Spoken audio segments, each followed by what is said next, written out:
838 KTRS Radio, McGraw-Millhaven, Kelly Jackson, and from Feast Magazine, the publisher of the world-renowned international best-selling Feast Magazine, Kat Neville. Good morning, Kat. Good morning. How was your Thanksgiving? It was wonderful. How'd your bird turn out? My mom's bird turned out beautifully. I was in Florida with my parents, and it was great. And I helped her make all the side dishes. So landed and drove into Vero Beach with my brother and got to cooking. It was awesome. My hat's off to you. Why? I bow down in your presence because Why? I brined. Yes, and how did that go? Oh my goodness, it was so good. It was the salt and the brown sugar and some thyme and rosemary and some peppercorns and put it in there and let it sit for 4 or 5 hours, and you could taste the molasses in the bird, but not. It was so juicy. It was so ridiculous. I was the star of the show because I smoked the bird. Isn't he always the star of the show? But you and I both know it was really you. But I didn't give them credit. I didn't say Kat Neville told me to do this. I was like, oh, this is a little thing that I whipped up. Next time you do pork chops, try brining your pork chops. Ooh. Oh, should you brine the applesauce too, or just the pork chops? All right. What do you got for us today? Okay, so I brought you the December issue of Feast Magazine. Yes. Yay. With gorgeous peppermint meringues on the cover.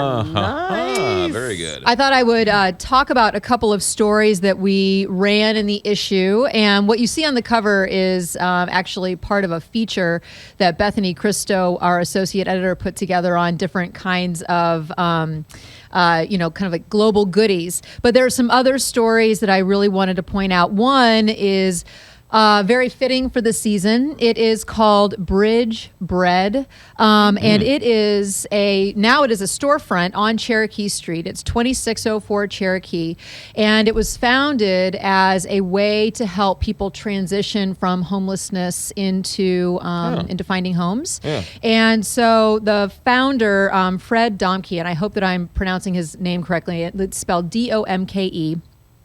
He founded this as a way to just assist people who become as bakers. And he has 6 part-time bakers, and they have 15 products that are available it's a relatively small storefront. It's 300 square feet, and they have a commercial kitchen in Carondelet. And so they have 15 different products, everything from cinnamon rolls to this. It's not triple X, it's quadruple X chocolate bread that has like chocolate icing and chocolate swirled into it and all this wonderful stuff.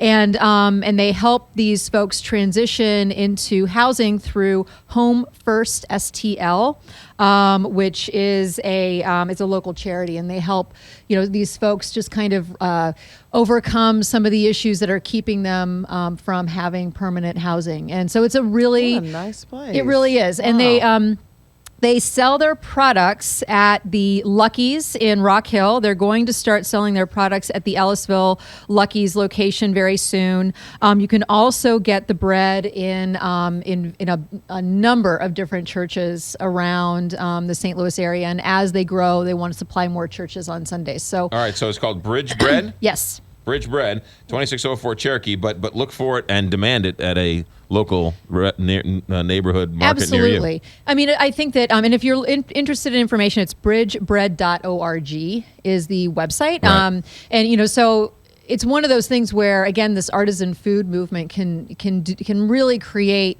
good across the city for sure. All right, good. Anything else you have? I do. There is also a local creamery. You'll find that artisan cheese is this growing thing. We have a humongous, gorgeous feature on Marcoute Jersey Creamery in the issue. And have you heard of Marcoute before? No. Okay, so it's in Greenville, Illinois, and so these the sisters Beth and Amy, who have really gotten behind this. They their dad ran the family farm for like 30 years, and it's a multi-generation Jersey cow operation, again in Southern Illinois. And as with a lot of issues with farming these days, their dad was having a tough time making ends meet, just doing commodity milk. And so the sisters came home and they invested. Then they both had professions outside of They left the farm. Dairy. They left the farm. They came back, and so what they've done is they have just poured themselves into this, and they produce amazing cheese. They have built a 3,200 square foot extension of the milking parlor that their dad used for like 30 years. Right. They've built their own underground caving and cave system that for aging all of their cheeses, and they.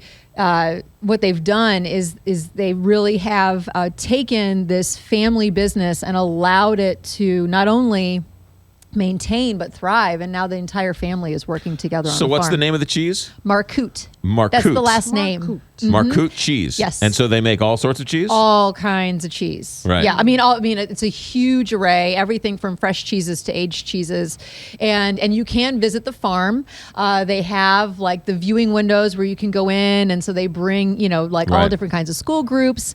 And again, kind of like Bridge Bread, it's showing how this artisan food movement is creating sustainability. Yeah. And where do you get Marcoute cheese? All kinds of grocery stores. It is very, very widely distributed. You can find it in Schnucks. You can find it in Whole Foods. You can find it. You can find it all over the place. And it's from a farmer in Southern Illinois. It's from a farm in Greenville, Illinois. Yeah. Yep, which is I don't know, maybe 50 minutes from here. Right. Something like that. Fantastic. It's Wow. great. And That's if a you've great never story. seen a Jersey cow before, I'll show you guys the picture. But if you go to feastmagazine.com, you can see all the pictures. But the Jersey cows are the ones with the pretty brown faces. Oh, I thought it was the one who says, "Hey, forget about it." Oh. Oh, hey, see, that was a Jersey cow. See what I did there? All right, Yeah. so these stories are in this episode, this issue of Feast Magazine. Absolutely. So just pick up the issue with Joy to the Swirl on the cover. And the name of the cheese again is Marcoute, Marcoute Jersey Creamery. Marcoute Jersey Yes. Creamery. Seek it out. Delicious, delicious stuff. Cat Neville with Feast Magazine. Pick up the magazine at newsstands everywhere, including you can subscribe at feastmagazine.com. Anything with the TV show we should know about? The TV show debuts this weekend. Yes. Dun-dun-dun. And it is our December episode, and it is entirely dedicated to the cookies that you see on the cover. So I visit with 4 different pastry chefs, and you will learn by watching the show how to make all these different pastries, from the marshmallows from Russell's on Macklin to these meringues on the cover. Ladies and gentlemen, she's the best. She's ours. She's not ours. She's our friend. Feastmagazine.com. Cat Neville, have a good week. Thanks. Thank you. 845, Big 550, KTR.